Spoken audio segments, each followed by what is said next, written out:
Bonjour à tous, c'est Jean-Luc Haut sur sa chaîne YouTube. Aujourd'hui, nous allons entamer notre troisième épisode sur la série L'Europe sort de l'histoire. Nous allons parler aujourd'hui de la stabilité russe.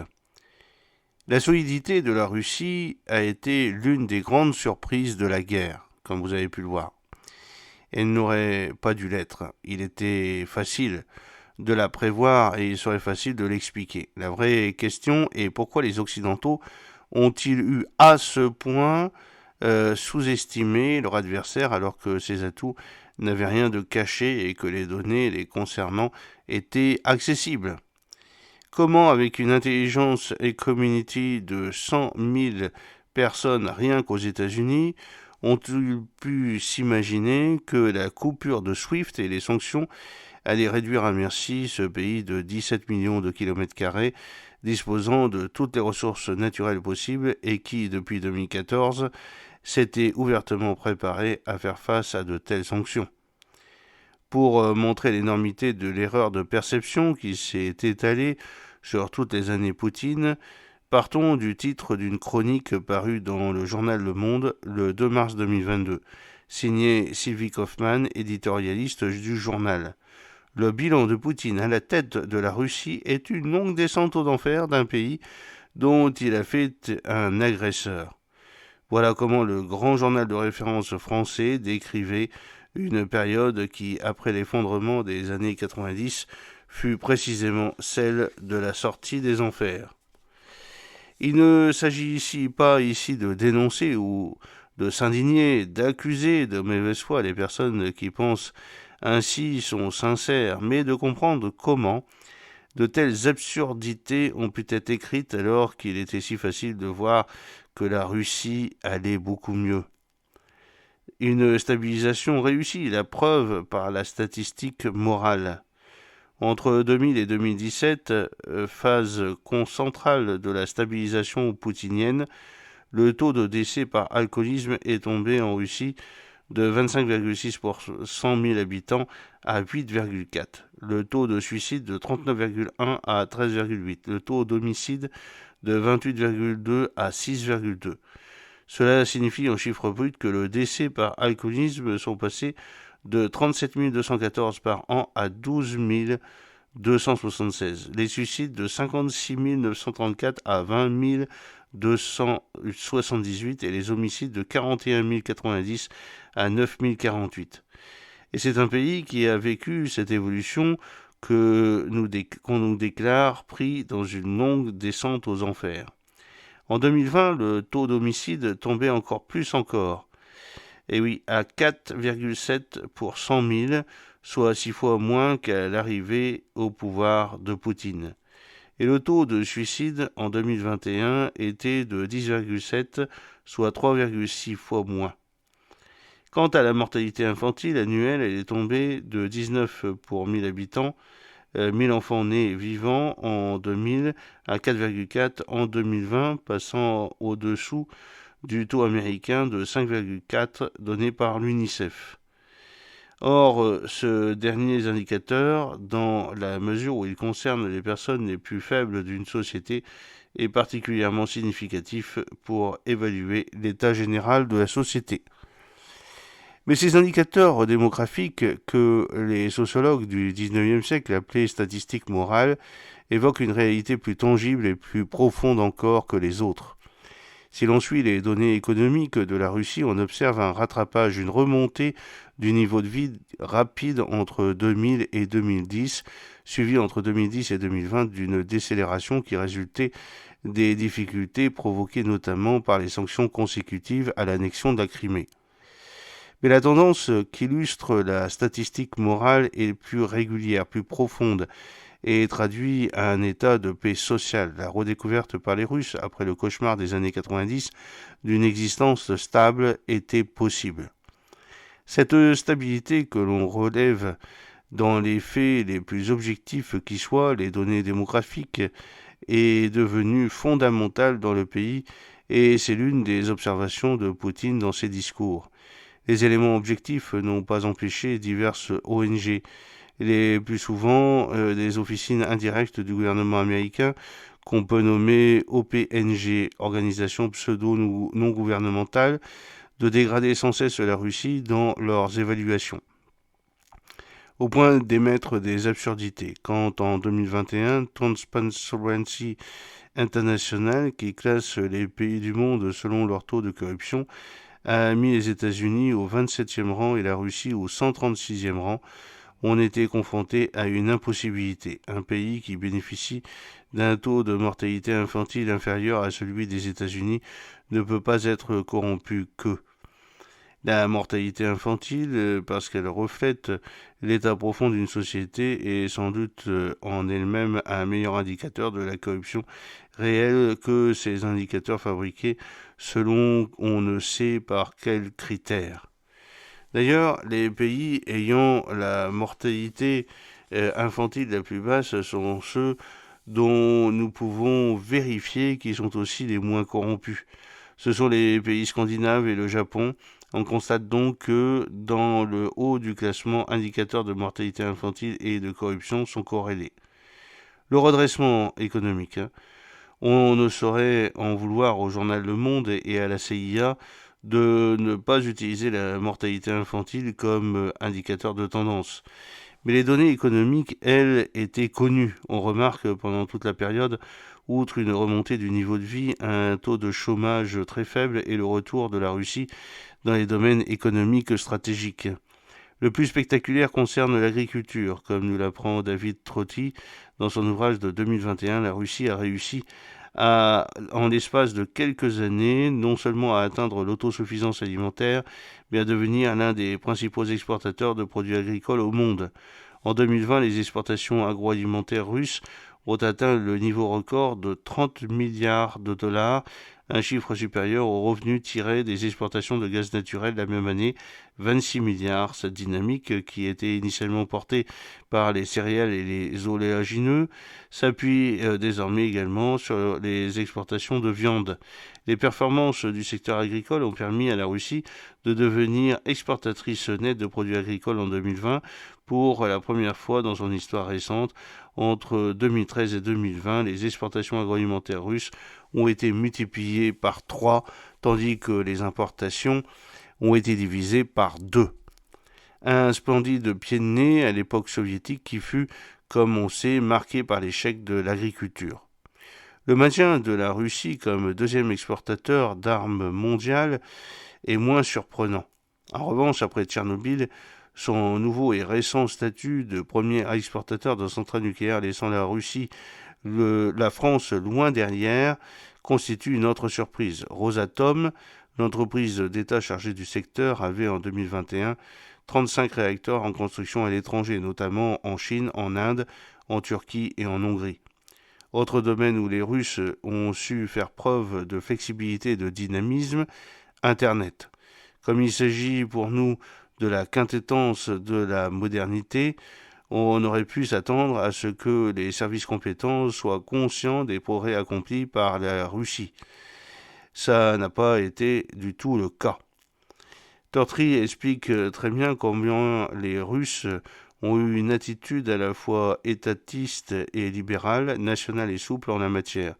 Résolus à demeurer dans un univers compétitif en même temps qu'ils étaient soucieux de préserver leur autonomie, en réalité, note-t-il, la version russe de la régulation de l'Internet se situe, comme dans beaucoup de domaines, à mi-chemin entre les dispositions prises en Europe et celles adoptées par la Chine. La Russie partage avec l'Europe la présence de géants américains de l'Internet qui bénéficient d'une audience importante sur le Runet. C'est particulièrement le cas de YouTube. Mais à la différence de l'Europe, largement impuissante dans ce domaine, la Russie peut s'appuyer sur des champions nationaux présents dans tous les segments de l'Internet afin de rester autonome et de proposer des solutions alternatives aux internautes russes. Tout en restant largement ouverte aux solutions occidentales, elle est sans doute la seule puissance dans laquelle s'exprime une concurrence véritable entre les GAFA et leurs équivalents locaux. François Hollande, après Angela Merkel, a prétendu avoir signé les accords de Minsk de 2014 pour donner le temps aux Ukrainiens de s'armer. C'était certainement l'intention des Ukrainiens, dans l'esprit d'Angela Merkel et de François Hollande, beaucoup plus brumeux. Qui peut savoir? Mais ce que l'on n'a guère vu et que suggère l'ouvrage de Tortry, c'est que ces accords ont été pour les Russes aussi un moyen de gagner du temps. L'une des raisons pour lesquelles en 2014 ils n'ont pas été plus loin que la prise de la Crimée et ont accepté un cessez-le-feu est qu'ils n'étaient pas prêts à être déconnectés de SWIFT, ce qui alors aurait été vraiment catastrophique. Les accords de Minsk ont été signés parce que tout le monde voulait gagner du temps. Les Ukrainiens, afin de se préparer à la guerre sur le terrain, les Russes, en vue d'être prêts à affronter un régime de sanctions maximales. Comme le rapporte Tortry dès 2014, la Banque centrale russe a mis sur pied le système de messagerie financière russe, le SPFS. En avril 2015 était alors lancé le système national des cartes de paiement, le NSPK, qui garantit le fonctionnement des cartes délivrées par des banques russes sur le territoire national, même en cas de sanctions occidentales. Dans le même temps, la Banque centrale russe crée le système de paiement par carte MIR. Alors merci les sanctions. Quand on observe l'évolution de la Russie depuis l'effondrement du communisme, on ne peut qu'être étonné par son parcours extrêmement heurté. Une chute très brutale, puis une remontée d'une grande rapidité, mais le plus déroutant est l'adaptabilité dont le pays a su faire preuve depuis les sanctions qu'a entraîné la guerre de Crimée en 2014. Chaque régime de sanctions semble avoir amené la Russie à effectuer des reconversions économiques en chaîne et à reprendre son autonomie par rapport au marché occidental. L'exemple de la production de blé est peut-être la plus spectaculaire. En 2012, la Russie produisait 37 millions de tonnes de blé. En 2022, 80 millions, plus d'un doublement en 10 ans. Cette flexibilité prend tout son sens si on la compare à la flexibilité négative de l'Amérique néolibérale. En 1980, au moment de l'arrivée au pouvoir de Reagan, la production de blé américaine s'élevait à 65 millions de tonnes. En 2022, elle n'était plus que de 47 millions. Voyons dans cette décrue une introduction de la réalité de l'économie américaine dont nous parlerons dans une vidéo ultérieure. Sous Poutine, la Russie n'est jamais entrée dans un protectionnisme plein. Et ils ont donc accepté qu'un certain nombre d'activités soient mises à mal. Leur industrie aéronautique civile a été sacrifiée puisqu'ils ont acheté des Airbus. Leur industrie automobile a aussi souffert.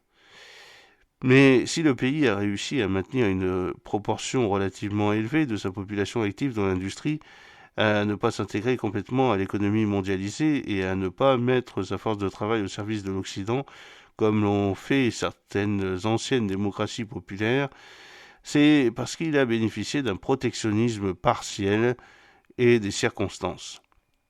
Jacques Sapir m'a éclairé sur ce point. La principale mesure de protection de l'industrie et de l'agriculture a été la très forte dépréciation du rouble en 1998-1999. Exprimé en taux de change réel comparant les inflations et les hausses de productivité respectives, la dépréciation fin de 1999 devait être d'au moins 35%. Par la suite, le taux de change nominal a moins baissé que l'écart d'inflation ne montait. Mais les gains de productivité importants de 2000 à 2007 ont maintenu une dépréciation du taux de change réel de l'ordre de 25%. Cette dépréciation s'est érodée de 2008 à 2014. Puis, avec le changement de stratégie de la Banque centrale de Russie, passage à un ciblage d'inflation, le rouble s'est à nouveau déprécié en termes réels de 2014 à 2020. Se sont ajoutés à cette protection née de la faiblesse du rouble des droits de douane. Concernant les mesures tarifaires, poursuit Sapir, la Russie appliquait depuis 2001 un taux de 20% sur les produits industriels manufacturés avant d'accepter un taux de 7,5% à partir de son entrée à l'Organisation mondiale du commerce en août 2012. Évidemment, avec la guerre en Ukraine, tout cela n'affecte plus les produits occidentaux. Quant aux produits agricoles, le taux de 2003 était d'environ 7,5%, fruits et légumes, et il est passé, après l'adhésion de la Russie à l'OMC, à 5%. Mais à nouveau, l'embargo a permis de rétablir une politique fortement protectionniste. Ainsi qu'on le comprend à la lecture de Tortry, les sanctions occidentales de 2014, si elles ont causé quelques difficultés à l'économie russe, ont aussi été pour elles une chance. Elles l'ont obligé à trouver des substituts à des importations et à les se redéployer en interne. Dans un article d'avril 2023, l'économiste américain James Galbraith a estimé que les sanctions de 2022 ont eu le même effet. Elles ont permis d'instaurer un système de protection que, compte tenu de l'adhésion désormais très forte des Russes à l'économie de marché, jamais le régime n'aurait osé infliger à la population. Sans les sanctions, écrit-il, on imagine mal comment les possibilités qui s'offrent aujourd'hui aux entreprises et aux entrepreneurs russes auraient pu voir le jour.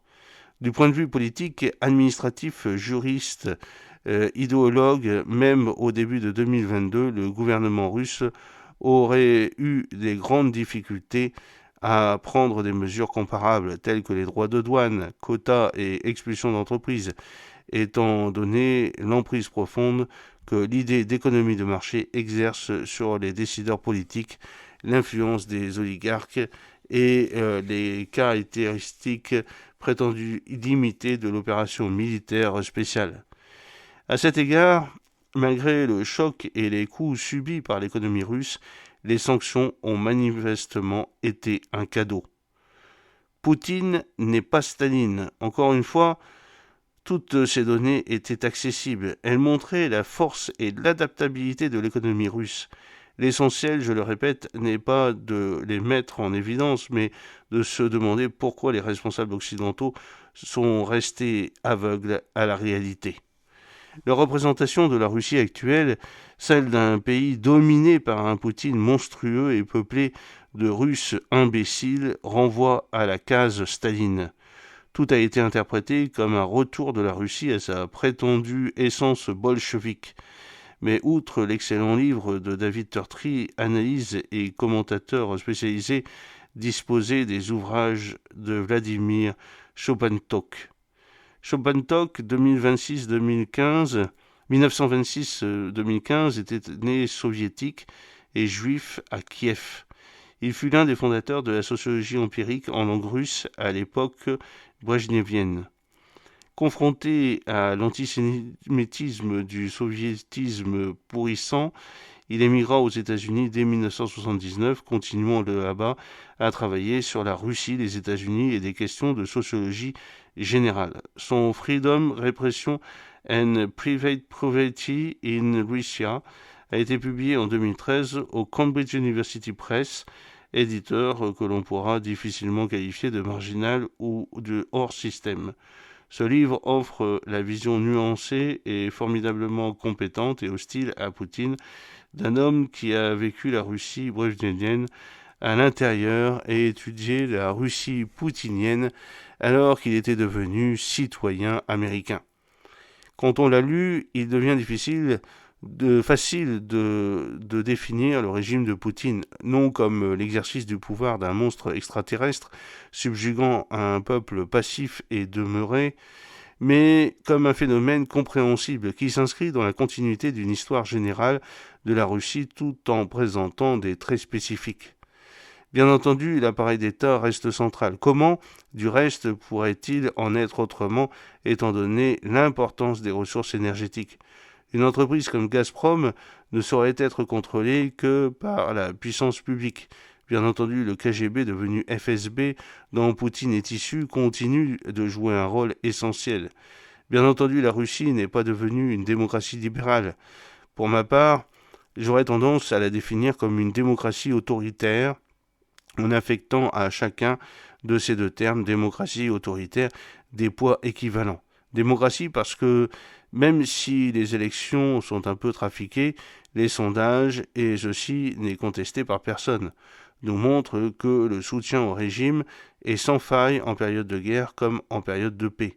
Autoritaire parce que, clairement, le régime ne répond pas aux critères essentiels pour une démocratie libérale du respect des droits des minorités.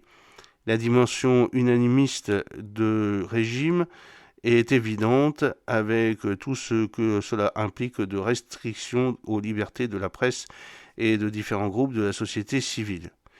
Mais le régime de Poutine est surtout remarquable par quelques traits qui, à eux seuls, signent une rupture radicale avec l'autoritarisme du type soviétique. D'abord, comme l'a rappelé James Gabrev, un attachement viscéral à l'économie de marché malgré le rôle central que joue l'État. Cet attachement est fort, compréhensible, pour qui a vécu l'échec monumental de l'économie dirigée. Par ailleurs, si Poutine a effectivement mis au pas la haute élite de Moscou et de Saint-Pétersbourg, il porte une attention extrême aux revendications ouvrières et cherche sans cesse à affermir le soutien à son régime dans les milieux populaires. Je conçois que ce trait soit aujourd'hui mal vu dans l'ensemble d'un Occident qui méprise, par exemple, par principe, un peuple dont on ne peut émaner que du populisme. Un élément crucial aurait dû alerter les analystes occidentaux sur la nouveauté de l'objet historique qu'ils avaient sous les yeux, l'attachement indéfectible de Poutine à la liberté de circulation. Avec lui, les Russes ont le droit de sortir de Russie et ils le conservent en temps de guerre. On retrouve l'une des caractéristiques de la démocratie libérale, une liberté totale de sortie. C'est le signe d'un régime qui, à sa manière, est sûr de lui ou prend le pari de l'être. L'ultime nouveauté dont Chapektok était bien placé pour parler lorsqu'il avait dû fuir l'Union soviétique en tant que juif, l'absence complète d'antisémitisme qui devrait nous ravir tout en nous confirmant que le régime et la société russe sont dans leur assiette. Traditionnellement, en effet, quand des dirigeants russes rencontraient des difficultés et s'efforçaient de rétablir leur autorité, ils cherchaient dans l'antisémitisme un expédient. Chapeltok rappelle à quel point, sous Staline, puis à partir de 1968, l'Union soviétique était devenue antisémite. C'est tout simplement pourquoi les Juifs partirent en masse dès qu'ils en eurent la possibilité après l'effondrement du système. Mettre ces deux traits singuliers et positifs, la liberté de sortie et l'absence d'antisémitisme, au crédit de Poutine, eût sans doute été trop demandé aux journalistes et aux hommes politiques occidentaux.